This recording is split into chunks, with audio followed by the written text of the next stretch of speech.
Hi friends, ಎಲ್ರಿಗೂ ನಮಸ್ಕಾರ. ಒಂದು ಗಂಭೀರವಾದಂಥ ವಿಷಯನ ಇವತ್ತು ನಾನು ನಿಮಗೆ ತಿಳಿಸ್ಕೊಡ್ತಾ ಇದ್ದೀನಿ. ಇದು ಎಷ್ಟು ಗಂಭೀರವಾದದ್ದು ಅಂದರೆ ಪ್ರತಿಯೊಬ್ಬರು ನೋಡಲೇಬೇಕಾದಂಥದ್ದು. ಈಗ ಬಂದಿರೋಂಥ ವಿಷಯ ಏನಪ್ಪ ಅಂದರೆ ಶಾಕಿಂಗ್ ಮೇಲೆ ಶಾಕಿಂಗ್.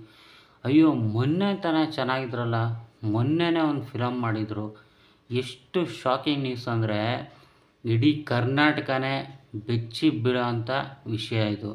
ಬರೀ ಕರ್ನಾಟಕ ಅಷ್ಟೇ ಅಲ್ಲ, ಇಡೀ ಇಂಡಿಯಾಗೆ ಇದೊಂದು ಶಾಕಿಂಗ್ ನ್ಯೂಸ್ ಅಂತಲೇ ಹೇಳ್ಬೋದು. ಮೊನ್ನೆ ತಾನೇ ಮಾಡಿ ಎಷ್ಟೆಲ್ಲ ಚೆನ್ನಾಗಿದ್ದವರು ಈ ಥರ ಆಗ್ಬಿಟ್ರು ಅಂದರೆ ಯಾರಿಗೆ ತಾನೇ ಶಾಕ್ ಆಗೋಲ್ಲ.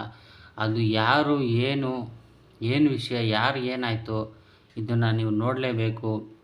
ಇದಕ್ಕೂ ಮುಂಚೆ ನನ್ನ ಚಾನಲ್ ಯಾರಾದರೂ ಹೊಸ್ದಾಗಿ ನೋಡ್ತಾ ಇದ್ದರೆ ನನ್ನ ಚಾನಲ್ನ ಸಬ್ಸ್ಕ್ರೈಬ್ ಮಾಡ್ಕೊಳ್ಳಿ, ಮತ್ತು ಈ ವಿಡಿಯೋಗೊಂದು ಲೈಕ್ ಕೊಡಿ, ಮತ್ತು ನಿಮ್ಮ ಒಂದು ಅಭಿಪ್ರಾಯನ ಕಮೆಂಟ್ ಮುಖಾಂತರ ತಿಳಿಸ್ಕೊಡಿ. ನೋಡಿ, ಈಗ ಮೊನ್ನೆ ತಾನೇ ಸ್ಕ್ರೋಲ್ ಮಾಡ್ತಾಯಿದ್ವಿ, ಏನಾಯಿತು, ಇದ್ದಕ್ಕಿದ್ದಂಗೆ ನಟ ರವಿಚಂದ್ರನ್ ಇನ್ನಿಲ್ಲ ಅನ್ನೋ ವಿಷಯ ಈಗ ಸಿಕ್ಕಾಪಟ್ಟೆ ವೈರಲ್ ಆಗ್ತಾಯಿದೆ. ಹೌದಾ, ಈ ರವಿಚಂದ್ರನ್ ಅವರು ಏನಾಯಿತು? ಅಯ್ಯೋ, ಖ್ಯಾತ ನಟ, ಇಷ್ಟೆಲ್ಲ ಚೆನ್ನಾಗಿದ್ದರು. ಮೊನ್ನೆ ತಾನೇ ಅವರೊಂದು ಫಿಲಮ್ ಕೂಡ ಮಾಡಿದರು. ಇದೊಂದು ಶಾಕಿಂಗ್ ವಿಚಾರ ಅಂತಲೇ ಹೇಳ್ಬೋದು. ಇನ್ನಿಲ್ಲ ಅಂತ ವಿಷಯ ಬಂದಾಗ ಯಾರಿಗೆ ತಾನೇ ಶಾಕ್ ಆಗೋಲ್ಲ. ನಟ ರವಿಚಂದ್ರನ್ ಅವರು ಇವತ್ತಿಂದ ಅಲ್ಲ, ನಾವು ಚಿಕ್ಕ ವಯಸ್ಸಿಂದ ಇದ್ದಾಗೂ ನಾವು ನೋಡ್ಕೊಂಬಂದಂಥ ಫಿಲಮ್ಗಳನ್ನ ನಾವು ನೋಡ್ಕೊಂಬಂದಿದ್ದೀವಿ. ಅದಾದಮೇಲೆ ಅವರೇ ಎಷ್ಟೋ ಡೈರೆಕ್ಷನ್ನ ಮಾಡಿದ್ರು, ಮತ್ತು ಪ್ರೊಡ್ಯೂಸರ್ ಕೂಡ ಆಗಿದ್ದರು.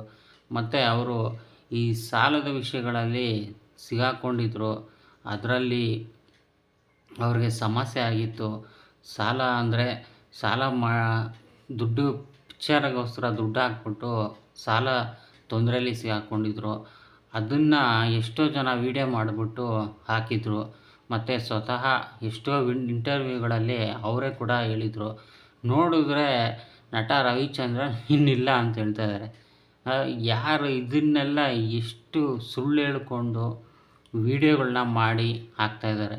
ನಟ ರವಿಚಂದ್ರನ್ ಇನ್ನಿಲ್ಲ, ಅವರು ತೀರೋಗ್ಬಿಟ್ಟಿದ್ದಾರೆ. ವೀಡಿಯೋ ಓಪನ್ ಮಾಡಿದ್ರೆ ಬೇರೆ ಏನೋ ಕತೆ ಹೇಳ್ತಾಯಿದ್ದಾರೆ.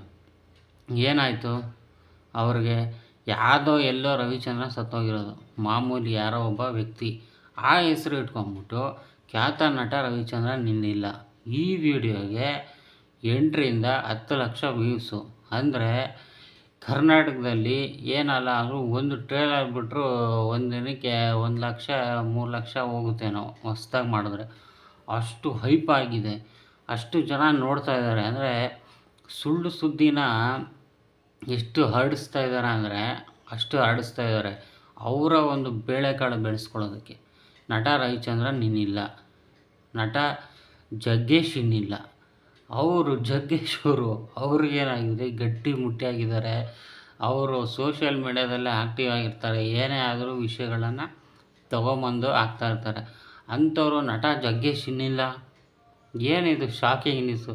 ನಟ ಜಗ್ಗೇಶ್ ಕಾಮಿಡಿ ಮಾಡಿಕೊಂಡು ಅವರು ಇಷ್ಟು ಫಿಲಮ್ಗಳನ್ನ ಮಾಡಿದ್ದಾರೆ, ಅವರೇ ಇಲ್ಲ ಅಂತ ಹೇಳ್ಬಿಟ್ಟು ಶಾಕಿಂಗ್ ನ್ಯೂಸು. ಅಲ್ಲಿ ವೀಡಿಯೋ ಓಪನ್ ಮಾಡಿದ್ರೆ ಆ ವಿಡಿಯೋದಲ್ಲಿ ಬೇರೆ ಕಥೆನೇ ಹೇಳ್ತಾಯಿದ್ದಾರೆ.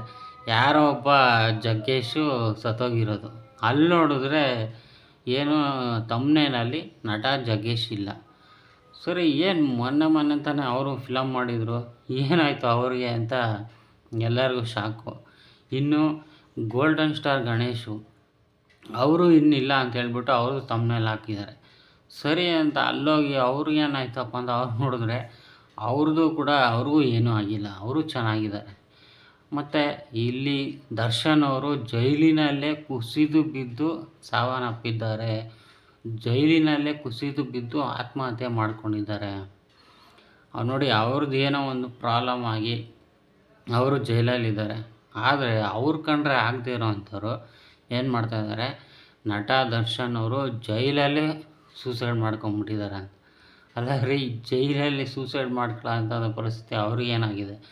ಆಲ್ರೆಡಿ ಅವ್ರ ಪತ್ನಿಯವರಾಗಿರ್ಬೋದು, ಅವ್ರ ಕಡೆಯವರಾಗಿರ್ಬೋದು, ಎಷ್ಟು ಆ ಒಂದು ಕೇಸ್ ಬಗ್ಗೆ ಅವರು ಹೋರಾಡ್ತಿದ್ದಾರೆ. ಅದರಿಂದ ಆಚೆ ಅವ್ರು ಬರ್ತಾರೆ ನಾಳೆ ದಿನ, ಅದೆಲ್ಲ ಸಾಲ್ವ್ ಆಗುತ್ತೆ. ಆದರೆ ಅವ್ರ ಕಂಡ್ರೆ ಆಗದೇ ಇರೋವಂಥವ್ರು ಒಂದಷ್ಟು ಜನ ನಟ ದರ್ಶನ್ ಜೈಲಲ್ಲೇ ಸೂಸೈಡ್ ಮಾಡ್ಕೊಂಬಿಟ್ಟಿದ್ದಾರೆ ಅಂತ ಆಗ್ತಾಯಿದ್ದಾರೆ. ಇನ್ನು ಈ ಕಡೆ ಸುದೀಪ್ ಅವ್ರ ಬಗ್ಗೆ ಅವರು ಕೂಡ ಏನೋ ಒಂದು ಲೈವ್ ಪ್ರೋಗ್ರಾಮ್ ಮಾಡ್ಕೊಂಬರ್ತಾಯಿದ್ದಾರೆ. ಕಾಲಿಗೆ ಏಟಾಗ್ಬಿಟ್ಟಿದೆ, ಈಗ ಹಾಸ್ಪಿಟ್ಲಿಗೆ ಹೋಗಿದ್ದಾರೆ, ಇನ್ನೇನು ಅವರೂ ಇರಲ್ಲ ಅಂತ ಹೇಳ್ಬಿಟ್ಟು ಹೇಳ್ತಾಯಿದ್ದಾರೆ. ಸೊ ಏನಾಗ್ತಿದೆ, ಅವ್ರವ್ರು ಕಂಡ್ರೆ ಆಗದೇ ಇರೋವಂಥವ್ರು ಒಂದಷ್ಟು ಜನ ಇದ್ದಾರಲ್ಲ, ಅವರು ಈ ಸಾವಿನ ಸುದ್ದಿಗಳನ್ನ ಇಟ್ಕೊಂಡು ಅವರು ಒಂದು ವೈರಲ್ ಆಗೋಸ್ಕರ ಇವರನ್ನು ಸಾಯಿಸ್ತಾ ಇದ್ದಾರೆ. ಇದನ್ನು ಎಷ್ಟು ಗಂಭೀರವಾಗಿ ಇದನ್ನು ತಗೋಬೇಕು. ಈ ಯೂಟ್ಯೂಬಲ್ಲಿ ಏನೋ ಒಂದು ವಿಡಿಯೋ ಹಾಕ್ಬಿಟ್ರೆ ಸಾಕು, ಅದು ಎಷ್ಟು ವೈರಲ್ ಆಗಿಬಿಡುತ್ತೆ ಅಷ್ಟು ವೈರಲ್ ಆಗುತ್ತೆ. ಸಾವಿನ ಸುದ್ದಿ, ಅವ್ರು ಸತ್ರು ಇವ್ರು ಸತ್ರು ಅಂತ. ಆ ಯೂಟ್ಯೂಬ್ ಏನು ಚೆಕ್ಕೇ ಮಾಡಲ್ವ, ಸುಮ್ಮನೆ ಅಷ್ಟು ವೈರಲ್ ಆಗಿಬಿಡ್ತಾರೆ.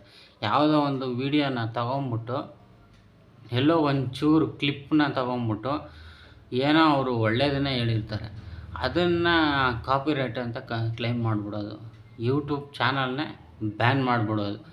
ಈ ಮಟ್ಟಿಗೆ ಯೂಟ್ಯೂಬು ಇಷ್ಟೆಲ್ಲ ಮಾಡುತ್ತೆ. ಆದರೆ ಈ ಒಬ್ಬದು ಆ್ಯಕ್ಟರ್ ಸತ್ತಿದ್ದಾರೆ, ಅವ್ರ ಬಗ್ಗೆ ಹಾಕ್ತಾಯಿದ್ದಾರೆ, ಅದನ್ನೇನು ಚೆಕ್ಕೇ ಮಾಡೋದಿಲ್ವಾ? ಇಂಥದಕ್ಕೆಲ್ಲ ಸಪೋರ್ಟ್ ಮಾಡುತ್ತೆ ಯೂಟ್ಯೂಬು. ಆದರೆ ಈ ಕೆಟ್ಟದನ್ನೆಲ್ಲ ಹೇಳಿದಾಗ, ಕೆಟ್ಟದನ್ನು ಮಾತಾಡಿದಾಗ, ಕೆಟ್ಟ ವಿಚಾರಗಳನ್ನು, ಸುಳ್ಳು ಸುದ್ದಿಗಳನ್ನ ಹಾಕಿದಾಗ ಅದನ್ನೇ ಏನಕ್ಕೆ ಆ್ಯಕ್ಷನ್ ತೊಗೊಳಲ್ಲ? ಏನು ಮಾಡ್ತಾಯಿದೆ ಯೂಟ್ಯೂಬ್ ಏನು ಲ್ಯಾಂಗ್ವೇಜ್ ಪ್ರಾಬ್ಲಮ್ಮ? ಏನಾದರೂ ಇಲ್ಲಿ ಆಗ್ತಾ ಇರೋದು ಅರ್ಥನೇ ಆಗ್ತಾಯಿಲ್ವ? ಮತ್ತು ಚೆಕ್ಕಿಂಗ್ ಅಂತ 10 ನಿಮಿಷ ಏನಕ್ಕೆ ತೊಗೊಳುತ್ತೆ? ಏನು ಚೆಕ್ ಮಾಡ್ತಾಯಿದ್ದಾರೆ? ಅಥವಾ ಅಲ್ಲೇನೋ ಯಾರಾದರೂ ಕೂತ್ಕೊಂಡು ಚೆಕ್ ಮಾಡ್ತಾಯಿದ್ದಾರಾ? ಏನೂ ಇಲ್ಲ. ಸುಮ್ಮನೆ ಈ ಥರ ವೀಡಿಯೋಗಳ್ನ ಹಾಕ್ತಾಯಿದ್ದಾರೆ. ಅದರಲ್ಲೂ ಕೆಲವರು ವರ್ಸ್ಟ್ ಅಂದರೆ ವರ್ಸ್ಟು. ಅಲ್ಲ, ನೀವು ಬದುಕಿರೋರನ್ನ ಸಾಯಿಸಿಬಿಟ್ಟು ನೀವು ವೀಡಿಯೋಗಳನ್ನ ಮಾಡಿಕೊಂಡು ವ್ಯೂಸ್ ತೊಗೊಂಡು ಸಬ್ಸ್ಕ್ರೈಬರ್ಸ್ನ ತೊಗೊಂಡು ಇವತ್ತು ದುಡ್ಡು ಮಾಡ್ತಿದ್ದೀರಲ್ಲ ಅಂದರೆ, ಇನ್ನು ನಾಳೆ ನೀವೇ ಸತ್ತೋದ್ರಿ ಅಂತ ಹಾಕಿದ್ರೆ ನೀವು ಬದುಕಿದ್ದು ಹೆಂಗಿರುತ್ತೆ ಆ ವಿಷಯ ನಿಮ್ಗೆ ಕೇಳಿದ್ರೆ? ಇದನ್ನೆಲ್ಲ ನೀವು ಏನಕ್ಕೆ ಮಾಡ್ತೀರಾ? ಒಳ್ಳೆ ರೀತಿಯಲ್ಲಿ ದುಡ್ಡು ಮಾಡಿ. ಅದು ಬಿಟ್ಬಿಟ್ಟು ಈ ಥರ ಫೇಕ್ ನ್ಯೂಸ್ಗಳ್ನ ಇಟ್ಕೊಂಡು ಅವ್ರು ಸತ್ರು ಇವ್ರು ಸತ್ರು ಅಂತ ಏನಕ್ಕೆ ವೀಡಿಯೋಗಳು ಮಾಡ್ತೀರಾ? ನಿಮ್ಗೆ ಇದರಿಂದ ದುಡ್ಡು ಸಿಗುತ್ತೆ, ಆದರೆ ನೀವು ಯೋಚನೆ ಮಾಡಬೇಕು. ನಿಮ್ಮ ಮುಖನೂ ತೋರಿಸಲ್ಲ ಅದರಲ್ಲಿ, ಎಲ್ಲ ಫೋಟೋಗಳನ್ನೆಲ್ಲ ಡೌನ್ಲೋಡ್ ಮಾಡ್ಕೊಂಬಿಡೋದು, ಹಾಕ್ಬಿಡೋದು, ಒಂದು ವಾಯ್ಸ್ ಓವರ್ ಕೊಟ್ಬಿಡೋದು ಅಷ್ಟೇ. ಇಷ್ಟೆಲ್ಲ ಮಾಡ್ತಿರಲ್ಲ, ಎಲ್ಲ ಮಾಡೋಕ್ಕೆ ಹೋಗ್ಬೇಡಿ. ಮತ್ತು ಇಂಥದಕ್ಕೆ ಸಪೋರ್ಟ್ ಮಾಡ್ತಾರೆ ಜನ. ಒಳ್ಳೆಯದನ್ನು ಹೇಳಿದ್ರೆ ಯಾರೂ ಸಪೋರ್ಟ್ ಮಾಡಲ್ಲ. ಇಂಥದಕ್ಕೆ ಸಬ್ಸ್ಕ್ರೈಬರ್ಸು ಇರ್ತಾರೆ, ಎಲ್ಲ ನೋಡ್ತಾರೆ. ಅವ್ರ ವೀಡಿಯೋ ಎಲ್ಲ ನೋಡಿದ್ರೆ ಬರೀ ಅದೇ ಸುಳ್ಳು ಸುದ್ದಿನೇ. ಇದು ಬಿಟ್ಟರೆ ಇನ್ನೇನೂ ಇಲ್ಲ. ಈ ಒಂದು ವೀಡಿಯೋ ಮಾಡಬೇಕಂತಲೇ ನಾನು ಇದೊಂದು ಥಂಬ್ನೇಲ್ನ ಹಾಕಿದ್ದೆ ಹೊರತು ಬೇರೆ ಯಾರಿಗೂ ಏನೂ ಆಗಿಲ್ಲ, ಆಯಿತಾ?